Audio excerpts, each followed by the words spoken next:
Unemployment is increasing, but increasing at a decreasing rate. Yo, what's up and welcome to Common Sense. I'm Andre. So, South African government at the moment is not looking good on the international world. We have South Africa pushing back against America.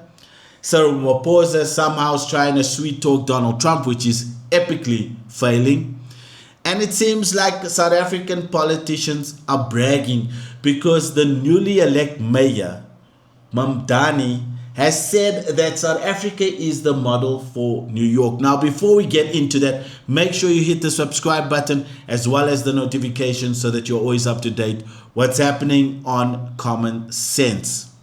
Now, back to this newly elected socialist, democratic socialist mayor, Mamdani, when he made his speech when he got sworn in as the new mayor of New York, said South Africa is the model for New York. Now, this mayor has been in South Africa a few times. He studied in South Africa, if you want to know.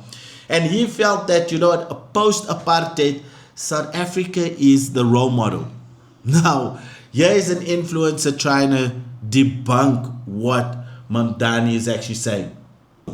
Zoran Mamdani says that South Africa will be the new model for New York. What does he mean by that? Because South Africa has a 32% unemployment. And these are facts. And this is coming from Stats SA. Employment rate of 45%, youth unemployment rate, 8% of the population pays 90% of the income tax. The top highest earning 0.01% of people own 15% of the wealth. The top 1% own an additional 55%. The bottom 50% of people have a negative net worth. It is the highest inequality on the planet. 330 days of the year, there are rolling blackouts. A taxi mafia burns trains to eliminate competition. And he's all about public transport, right? There's the highest rape rate in the world. 1 in 4 men admit to committing rape. 1 in 3 women expect to be raped in their lifetime. Women are killed by intimate partner violence 5 times the global average. It is the 4th highest murder rate on Earth. Half of the water systems are contaminated with fecal matter, with sewage. And half of the clean water is lost to leaks. Half. Not 15%, which is the global average. But maybe he doesn't mean any of that. Maybe what he means is he wants the 140 laws which discriminate against white people. South Africa has the most racially based laws in the world, and almost all of them discriminate against white people. Actually, it's more like 145 of them.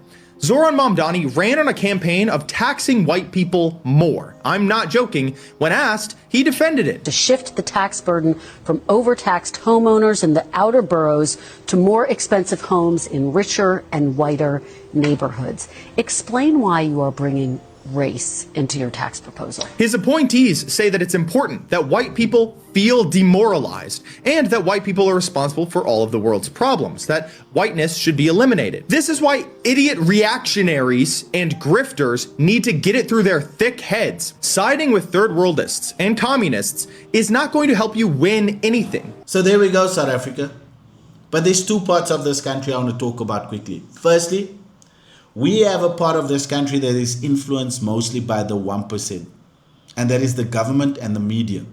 The government and the media is saying to you as a South African, you are still oppressed, you need us to save you, you need us to do everything for you. But that's not how it works. That's not how governments work. Because our government loves the socialist ideas, love the communist ideas, love the Marxist ideas, they will always choose the dictator over the free people. That laundry that was just pulled out of the condition of South Africa is shocking. It's not something to brag about. It's not something to say, it's just Africa. No.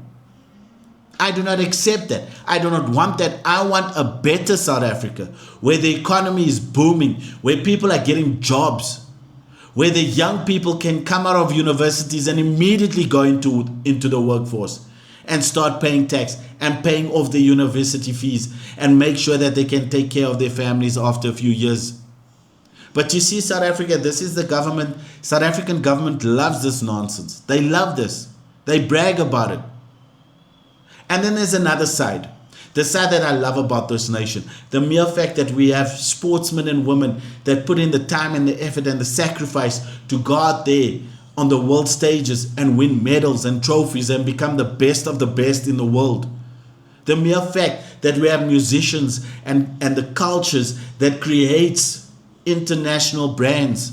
The mere fact that we have men and women in this country that put their head down and graft and make sure that their communities are growing.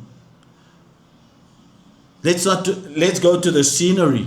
Let's go to the beautiful scenery in this country. The mountains, the rivers, the seas, the nature that God has blessed us with. I love that of this country, and that's why I'm every single day fighting for you to break out of the cotton fields of the progressives, so that you can be free, so that you can start thinking for yourself instead of being a puppet to this government, the South African government that's giving you absolutely nothing but empty promises. Once again, South Africa, we have an opportunity to make the right decisions for South Africa so that South Africa can win again. South Africa, have a fantastic day. God bless.